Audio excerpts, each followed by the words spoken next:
Assalamualaikum warahmatullahi wabarakatuh. Nah, anak-anak, kali ini Ibu akan menayangkan mengenai materi pembelajaran tentang sistem organisasi kehidupan dalam makhluk hidup. Nah, sebelum kita membahas materi, terlebih dahulu mari kita cek kompetensi dasar dan indikatornya.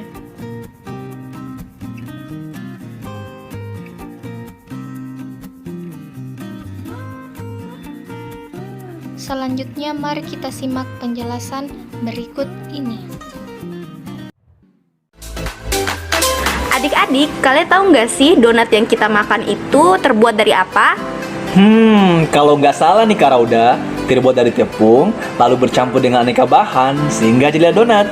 Nah, betul tuh Kak Zul. Sama halnya dengan donat, kita manusia dan organisme hidup yang lain juga punya penyusunnya. Penyusun dasar makhluk hidup adalah sel. Dari sel hingga terbentuknya organisme akan kita bahas sebagai berikut. Oke adik-adik, ini adalah alur terbentuknya organisme. Dari sel akan membentuk jaringan. Jaringan membentuk organ. Organ membentuk sistem organ. Dan nantinya menjadi organisme. Yuk kita bahas mulai dari sel.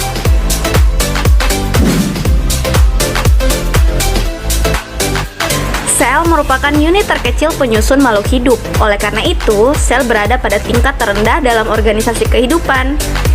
Jangan salah, meskipun berada pada tingkatan terendah, sel mampu menjalankan fungsi kehidupan seperti melakukan metabolisme, tumbuh, berkembang, bahkan sampai melestarikan jenisnya loh.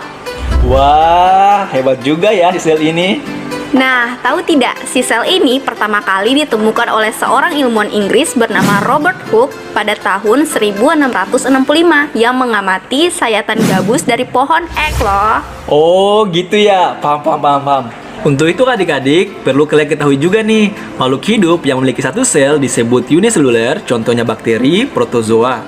Sementara makhluk hidup yang memiliki banyak sel disebut multiseluler, contohnya seperti kita manusia, hewan dan tumbuhan. Sel juga dibedakan menjadi dua, yaitu sel prokaryotik dan sel eukaryotik berdasarkan strukturnya. Coba Kak Rauda, tahu nggak sel prokaryotik dan sel eukaryotik itu? Tahu dong. Jadi adik-adik, sel prokaryotik memiliki struktur yang lebih sederhana dibanding sel eukaryotik. Dan ciri utamanya tidak memiliki membran inti. So, inti selnya akan tersebar di dalam sitoplasma.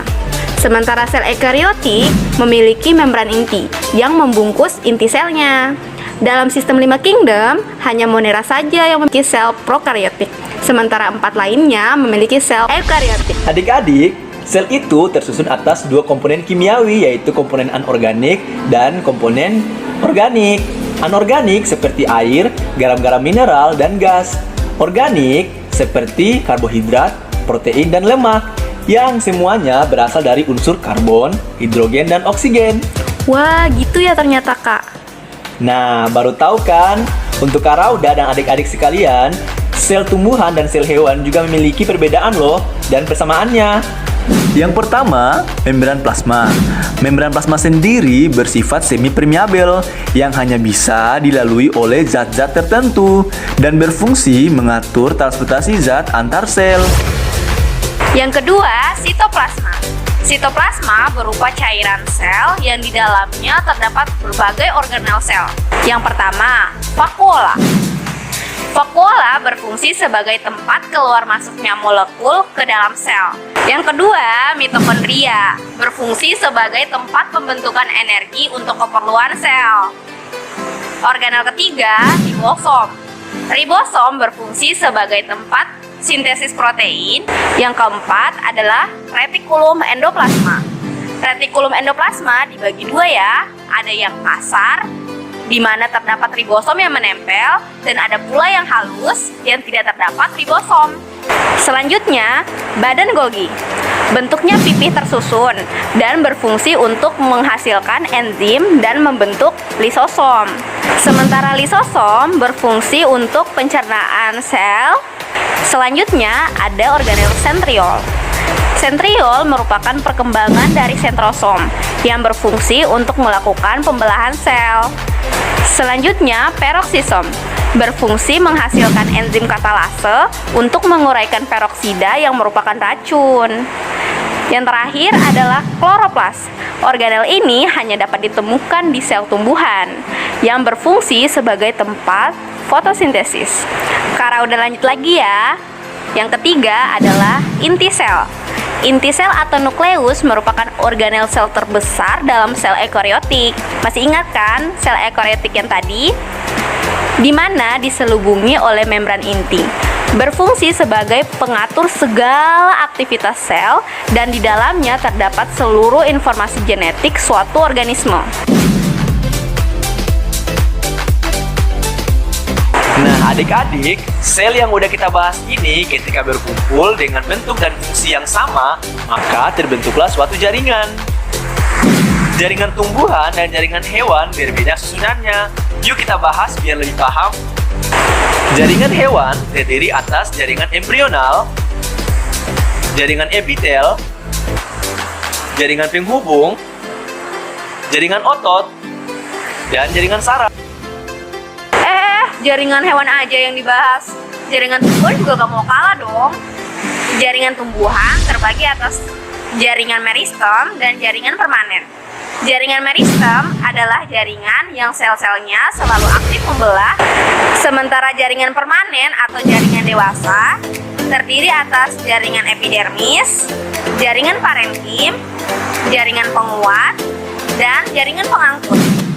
Nah, adik-adik, kumpulan dari berbagai macam jaringan yang berbeda akan membentuk satu kesatuan untuk melakukan fungsi kerja tertentu yang disebut dengan organ. Pada hewan dan tumbuhan memiliki organ yang berbeda loh. Mau tahu bedanya? Yuk kita simak. Yang pertama, organ pada tumbuhan. Organ pada tumbuhan contohnya daun, batang, dan akar. Misalnya nih, organ akar. Organ akar tersusun atas jaringan epidermis, jaringan parenkim, jaringan sklerenkim, dan jaringan pengangkut xilem dan flum. Di mana kesemua jaringan ini bersatu membentuk organ akar. Sehingga organ akar dapat melaksanakan fungsinya seperti penyerapan air, unsur hara, dan garam-garam mineral. Nah, untuk yang kedua, organ pada hewan. Organ pada hewan tingkat tinggi memiliki banyak kesamaan dengan organ manusia. Berdasarkan letaknya, organ dibagi menjadi dua, yaitu organ dalam, contohnya organ jantung, hati, paru-paru, otak, dan ginjal. Dan ada pun organ luar seperti mata, hidung, dan telinga. Semua organ ini tersusun atas berbagai jaringan hewan. Contohnya nih, organ mata yang tersusun atas jaringan otot, jaringan ikat, dan jaringan saraf. Adik-adik, berarti kalian sudah tahu dong berbagai macam organ pada tumbuhan, hewan, dan manusia. Beberapa organ tersebut akan bekerjasama untuk menjalankan fungsi kerja tertentu yang disebut dengan sistem organ.